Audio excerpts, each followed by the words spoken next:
Bonjour à tous et bienvenue dans cette vidéo de formation sur le polyplex.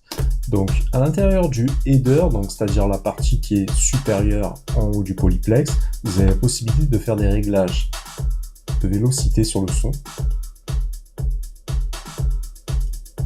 de tuner légèrement le son,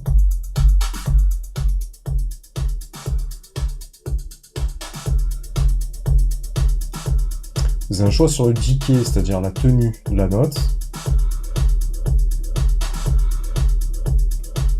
Avec le Do, un aspect musical qui est beaucoup plus tenu. Ici, je peux activer à droite, après la sortie du master, un limiteur. Donc là, actuellement, il n'est pas activé. Si je l'active, j'ai la possibilité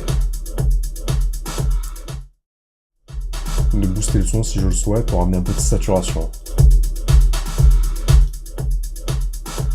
Voilà, si je suis sûr de ne pas saturer.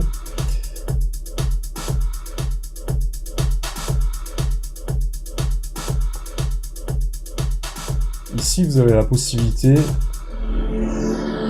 lorsque vous appuyez là-dessus, en fait, ça va vous permettre... Alors, toutes les notes vont être mappées vraiment sur votre clavier MIDI.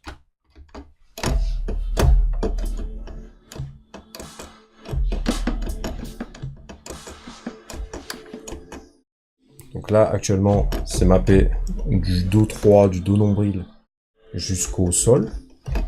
Mais je peux tout à fait venir changer ici la note sur laquelle je veux venir placer sur mon clavier. Donc là, vous avez tout qui est mappé face à vous en fonction de votre clavier.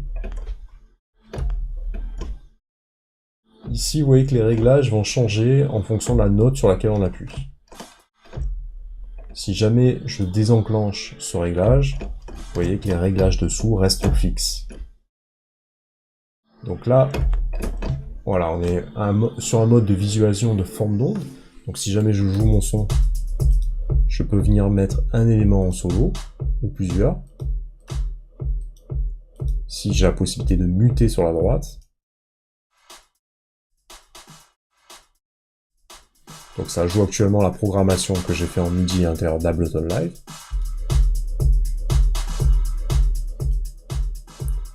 Je vais régler mon decay pour avoir la note tenue sur le Do,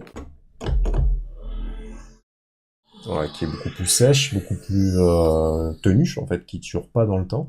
Donc on a la possibilité, en cliquant justement sur le mapping, de venir modifier le mapping à l'intérieur de Polyplex. Donc soit on a un choix Quick Fill ici qu'on va pouvoir déterminer, donc ici on note la note de base centrale, hein, la plus basse.